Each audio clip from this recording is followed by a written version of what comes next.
At 6:12 on a rainy Tuesday evening, my father died. At 9:03, my stepmother stood beside the front door and told me I had 10 minutes to leave. I was still wearing the same black dress I had worn to the hospital.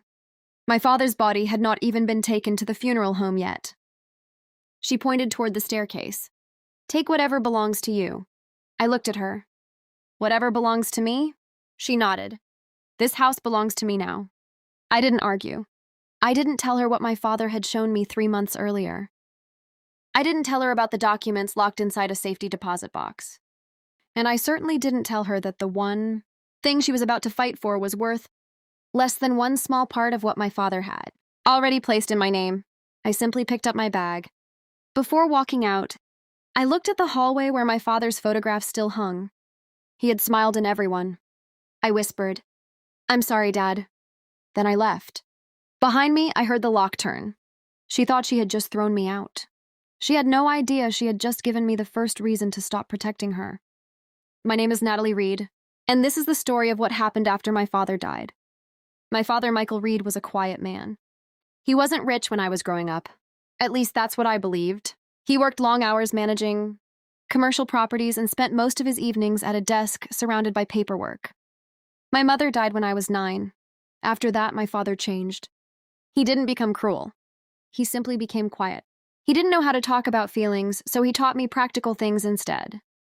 How to balance a checkbook, how to read a contract, how to compare prices, how to tell when someone was hiding something in a financial statement. Every Sunday morning, we would sit at the kitchen table. He would put a newspaper in front of me and circle property advertisements. "Which one would you buy?" I'd point at one. "Why?" "Because it's bigger." He would shake his head. "Wrong reason." "Then why?" "Look at the location." That became our little game. Eventually, I understood. My father wasn't teaching me how to buy houses.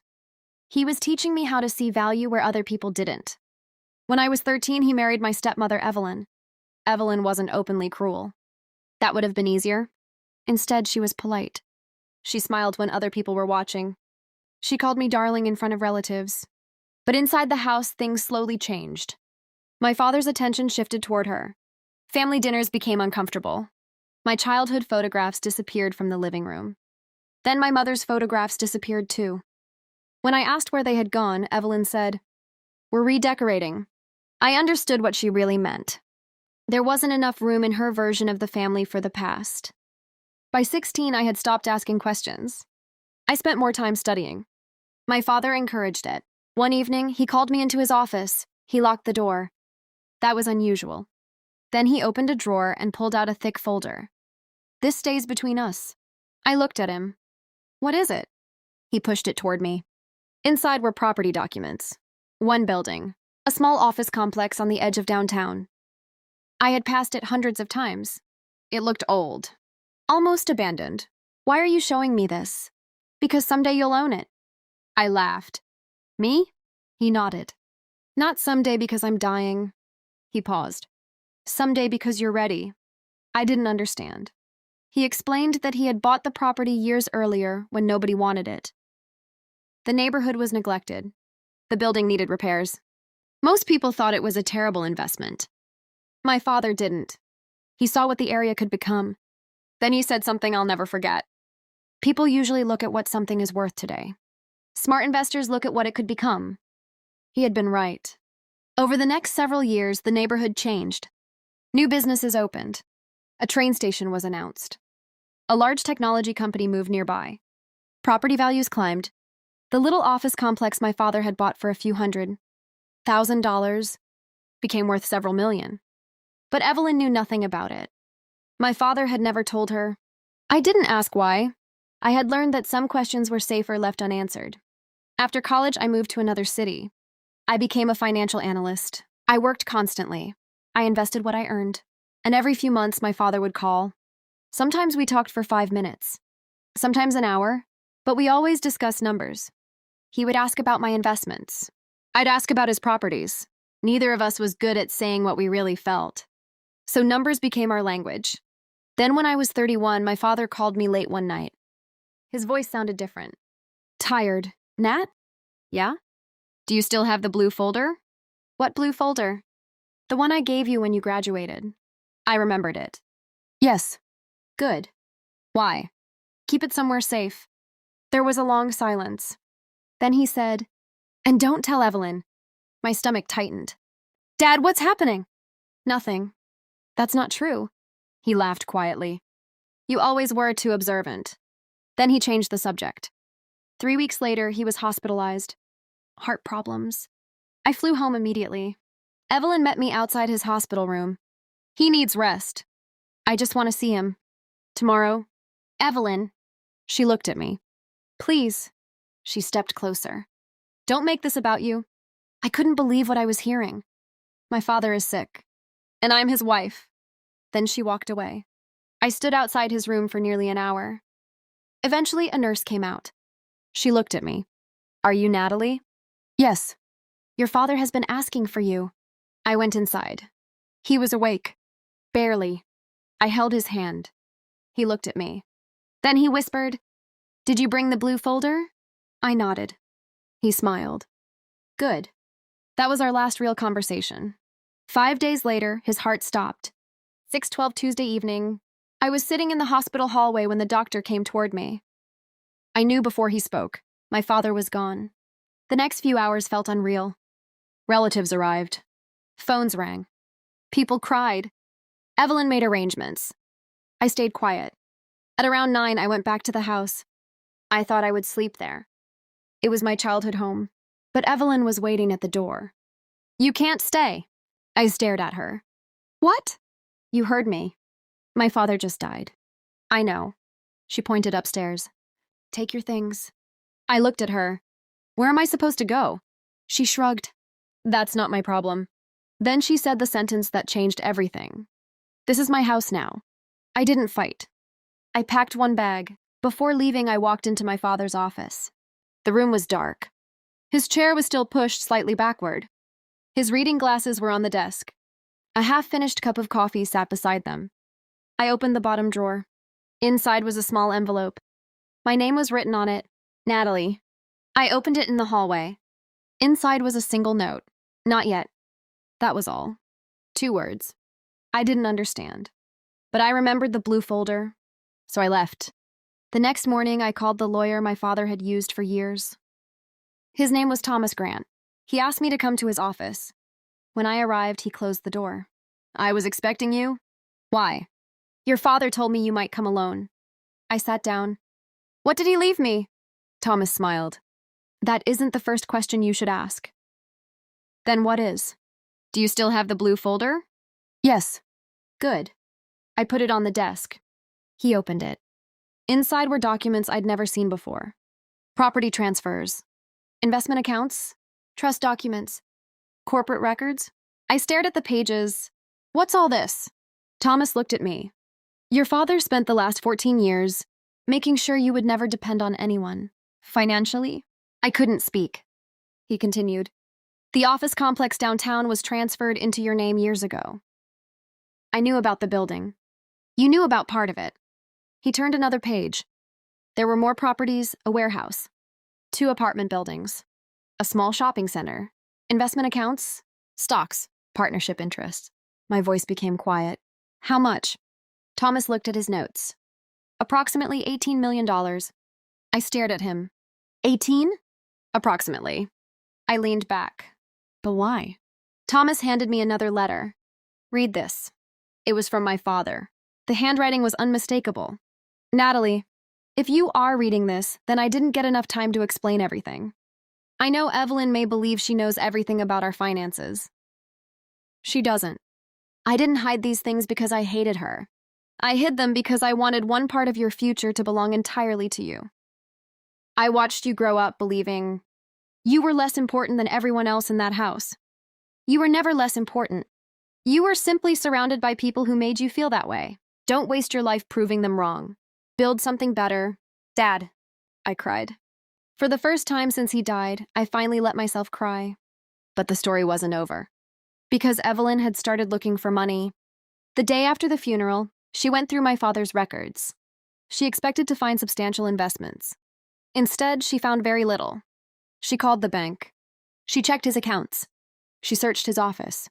Then she discovered the property records. Her first question was simple. Who owns the downtown complex? The clerk answered. Natalie Reed. Evelyn went silent. She called me. I didn't answer. She called again. Then again. Finally, I picked up. What? Your father transferred the building to you? Yes. When? Years ago. Why didn't you tell me? I thought about the locked door. The photographs. The words she'd spoken. You never asked. She became angry. That belongs to the family. No, it belongs to your father. He gave it to me while he was alive. You manipulated him. I almost laughed. Evelyn, you wouldn't let me see him when he was sick. She hung up. 3 days later, the estate meeting was scheduled. Evelyn arrived with a lawyer. She believed she was prepared. She wasn't. The attorney began by explaining the probate estate. The house. Some savings. Personal belongings. Evelyn smiled. Then the attorney said, Those are not the only assets connected to Mr. Reed. Her smile disappeared. He continued, Several assets were transferred during his lifetime. Evelyn leaned forward. To whom? The attorney looked at me. Natalie Reed. Evelyn stood. How much? The room went silent. The attorney opened a folder. The current estimated value of those assets is approximately $18 million. Evelyn stared at me. You knew? Yes. All this time? Yes. You let me throw you out of that house. I looked at her. You told me to leave. You should have told me. Why? She didn't answer. Then her lawyer spoke. Mrs. Reed, the transfers appear legally valid. She turned toward him. But I am his wife. The lawyer nodded. Yes. He couldn't give everything to her. He could give his individually owned assets to whomever. He wished during his lifetime. Evelyn sat down. She looked smaller than she had the night she changed the locks. Then the attorney opened another file. There is one additional issue? Evelyn looked up. What issue? A withdrawal from the joint account. Her face changed. What withdrawal? $45,000. I needed it. The funeral expenses were less than $9,000. She said nothing. The remaining amount needs to be accounted for. For the first time, Evelyn looked afraid. I didn't feel happy. I didn't feel victorious. I simply felt tired. I stood. I don't want the house. Everyone looked at me. Evelyn stared. Why? Because I don't want anything that reminds me I had to fight to belong there. I picked up my father's letter. Then I looked at Evelyn. You can keep the house. She said nothing. I walked out. Outside, Thomas followed me. You okay? I nodded. Then I looked back at the building across the street. My father had spent years teaching me how to recognize value, but I finally understood something he had never put on a spreadsheet. A person can own millions and still feel poor if they spend their life begging someone else to love them. I didn't want to do that anymore. 1 year later, I opened my own investment firm. I kept the old downtown building. I renovated it, not because I needed more money, because I wanted to finish what my father had started. I kept his office exactly the way it had been. His desk, his chair, his old calculator, even the coffee stain on one corner. Sometimes I would sit there late at night. I'd open the blue folder. I'd look through the documents, and I'd remember being 13 years old, sitting beside him at the kitchen table, while he explained why the most expensive house wasn't always the best investment. My father was right. Value isn't always visible. Sometimes it's hidden behind old walls. Sometimes it's hidden inside paperwork. And sometimes it's hidden inside a person everyone has spent years underestimating. Evelyn kept the house, but she eventually sold it. She couldn't afford the taxes and maintenance on her own. I never bought it. I never visited it again. Megan contacted me once. She apologized for everything. I accepted the apology, but I didn't rebuild a relationship that had never really existed. Some doors are better left closed. As for me, I finally stopped looking backward. I had spent years wondering why my father hadn't protected me more openly. Then I realized something. He had protected me, just not in the way I expected. He couldn't change Evelyn. He couldn't force her to love me. He couldn't erase the years when I felt like an outsider in my own family, but he could give me something no one could take. A future, and he did. The last thing I kept from him wasn't the money. It wasn't the building. It wasn't even the blue folder. It was a sentence he told me when I was 16. Never let someone else's opinion become your definition of your worth. For years, I thought he was teaching me about money. He wasn't. He was teaching me how to stand on my own. My father died on a Tuesday evening. That same night, the woman who had spent years making me feel like I didn't belong changed the locks and sent me away. She thought she was taking away my home. She didn't know that my father had already given me something much bigger. Not $18 million, not buildings, not investments. He gave me the freedom to walk away without begging anyone to let me stay. And that was worth more than anything he could have left me. Sometimes the person who throws you out thinks they've won, but they may have no idea what you're carrying with you when you walk through that door. And sometimes, the quietest goodbye is the beginning of your real life.